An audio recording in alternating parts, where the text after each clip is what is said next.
Right, well that's come on when I wasn't expecting it to, but fair enough. We're going to drive now to a run out of data. I don't know where we're going to go. If anybody's in chat.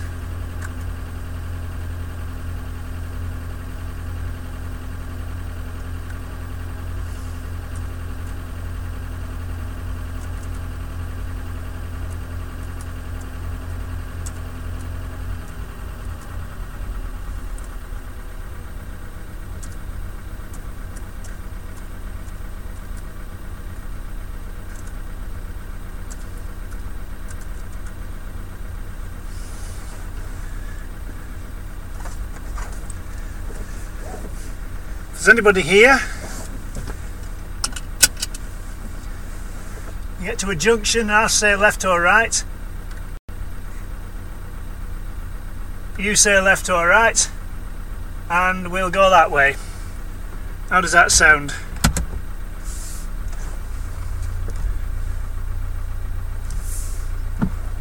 Okay, here goes. So whenever I get to a junction, I'll say left or right, and you type in. That's a good question. I wonder if anyone, perhaps Anthony, that's one just to throw back at you as the person who spent most time thinking perhaps about World War II specifically. Well, I think the vital thing about... Right, the first junction is left or right, coming up in a minute. For so long. Left or right? Because, as I say, there was that sort of... If you don't say anything, I'll decide, okay? Is that they do illustrate the direct consequences of decisions made by the leaders of, say, Hitler, Stalin, or whatever. Because it's only in that way can you really convey what's it going to be, left or right? Of their policies, of the horror, and particularly, for example, Timothy Snyder's marvellous book Bloodlands, the way, in fact... Too slow, we go right. ...between the two totalitarian regimes of the Soviet Union and Nazi Germany. And I think that it's particularly for a generation now today where the idea of not just total warfare but totalitarian warfare is almost beyond imagination.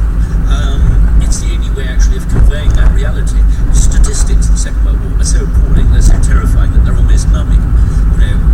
Chinese historians now talking maybe of 40 million dead as opposed to 20 million dead. I mean, I don't know whether you would guess. Well, certainly 15 is one of the figures that we're that's large enough. But turning that again towards the non-European world makes me ask you a question, Maria. Perhaps in the next few years, is it plausible that we're going to be in a world where actually Western history, in the sense in which we understood it, really doesn't matter at all? Well, I think so. There's a form of global history that we haven't discussed. We've talked about the move to polycentricity and away from Western-centrism. We haven't talked about another big theme in history recently, which is big history, written by people like David Christian, for example, which I think is quite interesting because I think it's a history which focuses on the globe as an organism. I mean, it's almost a kind of Gaia-driven history. Anybody in the chat, would you like to say something? Say hello or something? To actually see the natural world, to see the environment, to see ecology, to see our own physicality as agents of history.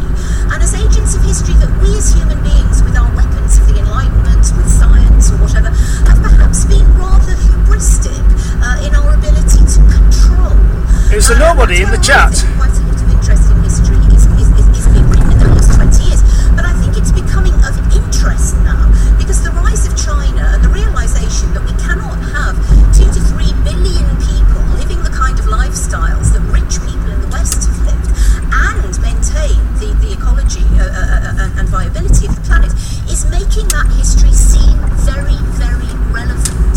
So I think that is a form of history in which man, in some senses, takes a back seat as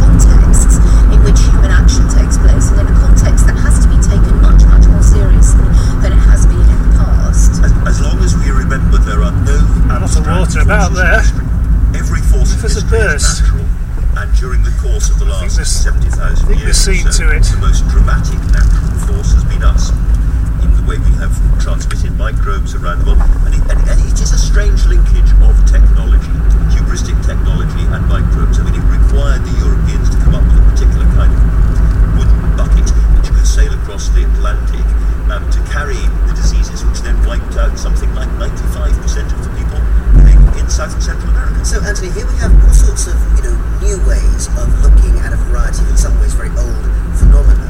But I wonder if there is something, as it were, in our mental maps, literally almost, that prevents us from reshaping our understanding of history in this way.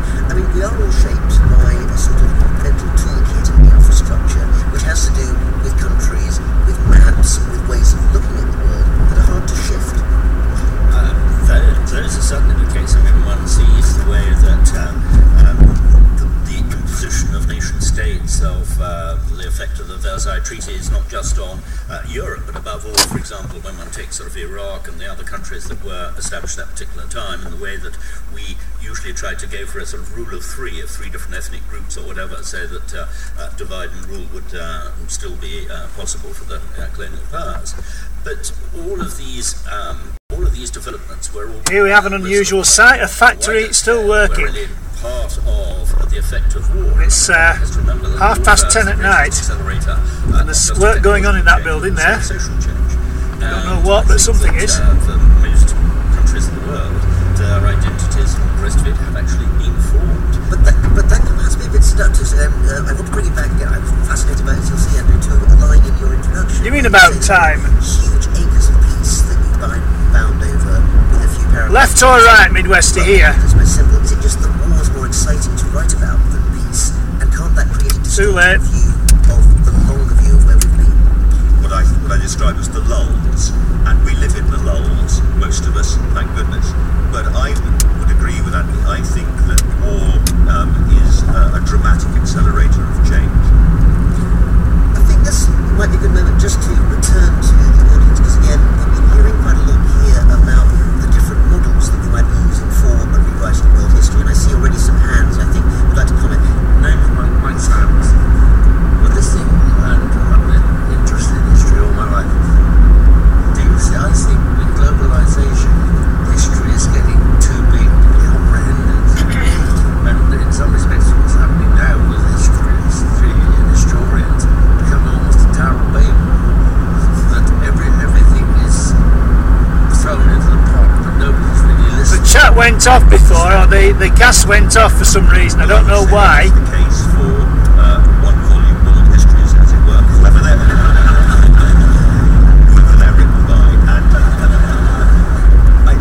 And I do think it's very important to have places people. I don't know why that sign's flashing. We're not doing over 30 miles an hour. Are only meant as a starter. They're only meant as a guide. Q likely. To encourage people into. Q's likely at this time of day. They're joking. Professional historians. I think there's some element of false modesty there, Andrew. You said earlier you are also putting forward a thesis and an idea, and you've obviously clearly been there. It doesn't write a book like that. Got the new school on the right there. So no, indeed there isn't, of course, and it would be pointless. We're just using up the data, that's all. Ideas in there at all, and no bigger agenda, and like everybody else, I've got beliefs and views. But all I'm doing is making the case for the generalist and the populist, if you like, to bring people in, because I think there is a danger that the academy is a bit frightening, it's a bit awe-inspiring, and it's changing. I think we might try and drive to Oldham General Hospital, I think. See if it lasts long enough. We'll probably run out by the time we get there, but we'll see. I think I agree with what when I go into bookshops, I'm all quailed to the sort of volumes of stuff there. Well, I think what I'm interested in then is that, an awful lot of what's done, what we're talking about. You can't see without the caps, ha ha. It's things that, people. I shouldn't be looking at the computer anyway. What is new? I think you said it's punching its way out into. Right, now here we go. And I think that there are moments when that happens, and I think there are moments. Let's see if we can get to the Oldham General without messing up. The system isn't working anymore, and that makes people question previous narratives of the past. I mean, the way people do stitch narratives together to try and make sense of it, you know, they do try and knock the Babel down into a little hut, you know, but That's the Burgundian peasant. it is, Complaining about that. but at certain points, I think it becomes clear Notice we've got the that McDonald's it's here. not right, it doesn't fit with the facts. A dreaded McDonald's sign. When that happens, then I think that then the Academy can help, because then you often do find that we've all been working away. Probably on see it as a answers Pizza Hut as and well. knowledge. But we do need somebody to come forward and pull it together. We need a number of people to come forward and pull it together and to give competing views of what we think the new narrative is. And I think we need platforms like the BBC to push it out there into the public. Well, we can take the views of one more member of the audience. My name is Anna. Recently, I was reading a book about the egg trade of Asia, and they also told us that Peking has changed the name to Beijing, and Saigon in Vietnam has changed its name to Ho Chi Minh City, and also Burma has changed its name to Myanmar. So he said that the modernization of Asia is not Westernization of Asia, but modernization of Asia in Asia way. What's your understanding about this? Well, perhaps we could just throw that briefly back to Maria. That's very unkind, given Oh dear. That's what we do here at Free Thinking. given that you're the China specialist.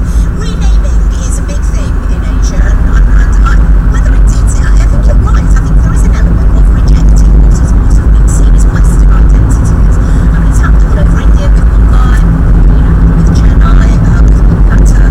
But I think we have to be careful about Vauxhall dealers there on the left. where political lens is the wrong lens.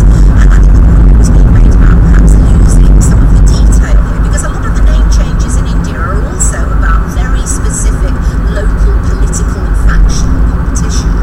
And changing the name from Bombay to Mumbai is presented in its headlines as, oh, you know, we're carrying on the great fight against the British Empire.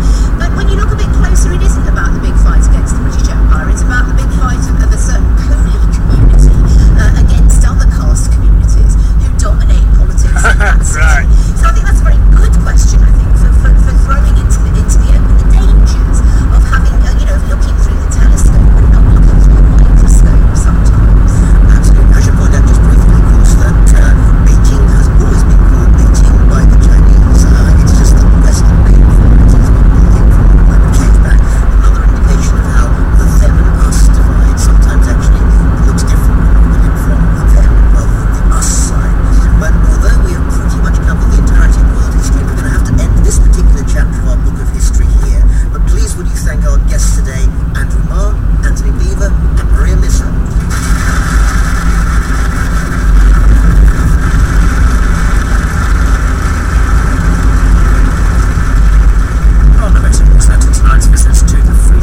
Right, we're almost at Oldham General Hospital.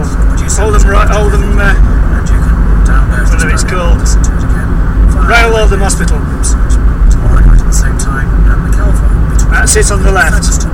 Founding artistic director of the National Theatre of Scotland, explains why removing walls was the key to building a truly national theatre. In fact, I think we've gone past it already. At 10 o'clock.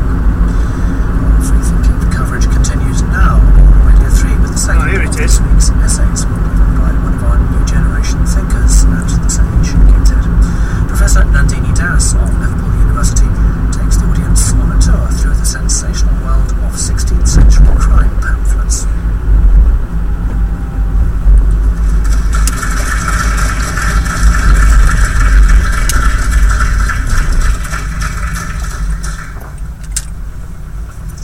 Hello everyone. So this is Royal Oldham Hospital. On January the 13th, 1567, a man was brought to trial at the London City Courts. His name was Nicholas Blunt, but he was also known as Nicholas Jennings. Tall, handsome, well-spoken, Blunt was accused of being a counterfeit crank. In other words, a con man who went around pretending to be an epileptic beggar. He would wander around the damp, cold streets of London in a tattered leather jerkin, crusty with dirt. He topped up the mud and dirt regularly, probably not a very difficult thing to do in Elizabethan London. At night, however, he would return to the comfortable suburban home he kept with his wife, change into perfectly good clothes, and sit down for dinner like any other respectable man of the middling classes. The court records accuse Blunt that apparently in one day in 1566, he collected 13 shillings and a pence. Now that's not like money, but in today's currency, that's about 115 pounds, about 20 times the daily wage of an Elizabethan labourer. From the court records of the trial, we know that Blunt was ordered to be tied naked to a cart and whipped through all the marketplaces of London. And a picture of him in his disguise as the counterfeit crank was displayed upon a long pole. He was then put to hard labour at Bridewell. If Blunt's remarkably successful career as a beggar sounds familiar to you, then like me, you may be remembering Sir Arthur Conan Doyle's short story, The Man with the Twisted Lip. In Conan Doyle's story, a disfigured beggar called Hugh is assumed to have murdered the respectable middle-class gentleman Neville St. Clair. But a trip to the dodgy opium dens of Victorian London soon makes Sherlock Holmes realize that actually there is no crime. The gentlemanly St. Clair earns his living by pretending to be the beggar. Oh great, I've gone the wrong way again. I always do this here. But while the beggar's prosperity might sound like Never mind, we'll go this way anyway. the fundamental details of our story of the counterfeit crank aren't fictional or impossible, or actually even that unusual. The court records of Elizabethan This is the other way period back are to full Middleton. of cases such as these. You see the sign there, Middleton on the right. However, was the fact that it was picked up by one of So, the pioneers of a new kind of Even though we've gone wrong, in 1566, we can get back a different way. Thomas Harmon, a gentleman from Kent, It's a right turn here. happened to fall ill. He's bored, stuck at home, the white lines and have virtually he takes worn to off. interviewing the vagabonds and beggars who came to his neighbourhood. He prints all their stories in a book, a very slim little volume called A Caveat or Warning for Common Cursitors, vulgarly called vagabonds.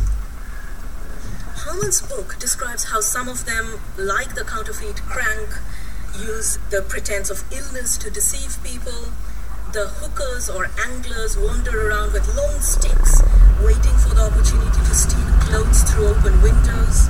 There are others called the freighters, who pretend to carry false licenses and collect... I was actually in the right-hand lane then when you started typing, so I hadn't any choice, I had to go right. His book was doing society a justice by exposing the tricks of these conmen. This is Think Oldham Road. Pages and pages of densely packed names like Little Robin and John Humphrey with the lame hand, all apparently known rogues and criminals around south of England and London especially. Just down here there is He also interestingly records the words they use. a large store which Call it Peddler's certain Americans might recognise. Well, they won't recognise the name, what you will.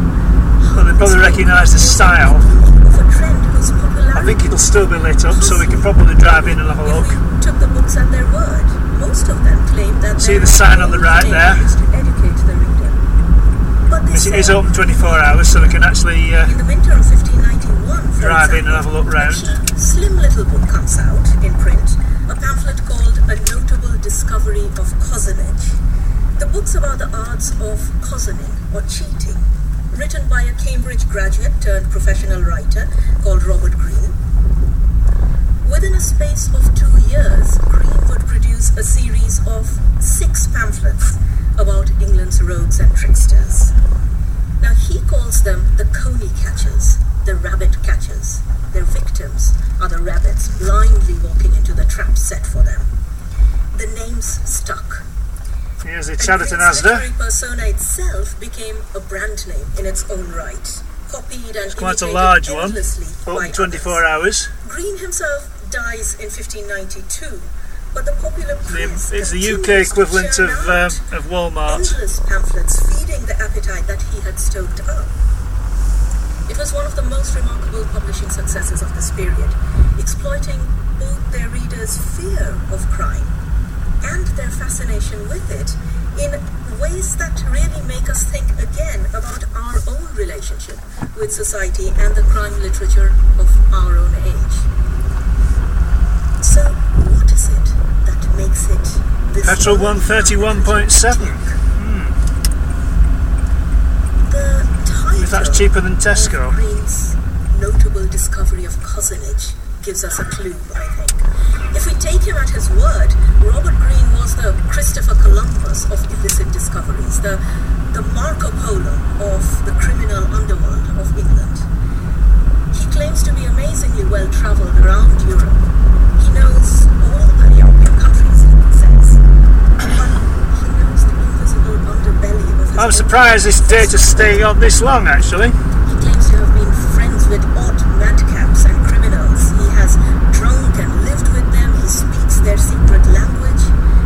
The books that Greene and his contemporaries produced of this new world really spoke to a society that knew Yep, that's a big truck. about discoveries of new worlds. By like UK this. standards. They appear at a time when English printing presses, if you think about it, were churning out endless books on travel. Books like the geographer Richard Happing's 800-page collection of travel writing called The Principal Navigations, Voyages and Discoveries of the English Nation. Foreign language dictionaries and phrase books were doing brisk business at this time. But the story that these crime pamphlets tell isn't the story I've got of cramp in ships my and left tempest. foot at the moment, It doesn't involve colonies or which is not very nice. companies flung far away from home, whose reports gleam with exotic alien-sounding place names among the homespun English phrases: Cathay, Kambaya. Another car with faulty lights. Instead, the coney-catching pamphlets introduce 16th century English readers to a new world that lurks right on their doorstep, that simmers under the surface of its own familiar spaces. At the very heart of London, the criminal underworld took shape in these books as an autonomous foreign state with its own laws. That's a bad its bit own of road geometry there. Language, art, grammar. In a brilliant later example of this role that the early crime literature offered to play, another writer, Thomas Dekker, describes the city as a jungle. Give me leave, he tells his readers, to lead you by the hand into a wilderness, where are none but monsters whose cruelty you need not fear, because I will teach you how to tame them. Jargon, the canting language of the criminal underworld, posed another threat but also another lure. Everyone knew that you needed languages to get on in the world. I wonder why it went off before. Books with titles like The French Schoolmaster, The Spanish Schoolmaster. Anyway, we're almost full circle now. Words. The coney-catching pamphlets copy that style with their own word lists. So if you look at these pamphlets, they constantly have lists which say things like, a thief is called a high lawyer. In the high art of stealing parcels, called the lifting law, and that's where the word shoplifting comes from, he who actually picks the goods, Robert Greene reports, is called the lift. The person to whom they are passed on immediately, so that the lift, if caught, will appear completely innocent, is called the marker. The stolen goods themselves are called the garbage. The coney-catching pamphlets have been called precursors to the novel and the newspaper, but I think what is especially fascinating about the new world That's the that little this road we came out of on the left there. discovered that its contours are striking. We're going into Middleton now. Stories like You're not saying very much. crimes of hustlers and rogues and pickpockets. Unless the chat's frozen on me again, which it does. We store them up. At best, they lure us with the delightful warm glow that comes with the knowledge that we, of course, would never fall for such tricks.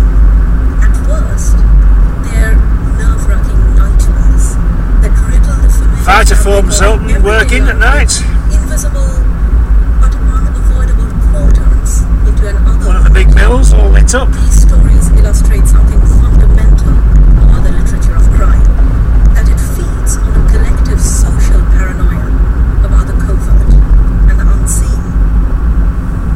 At the same time, though, it also opens a doorway to the unseen and the marginal.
closed early, if it does close early. Employed in Unless it quite is often very closed. low-paid transient jobs, resentful and often really suspicious of the sudden close proximity of other cultures, frustrated by the obvious wealth of certain sections of society.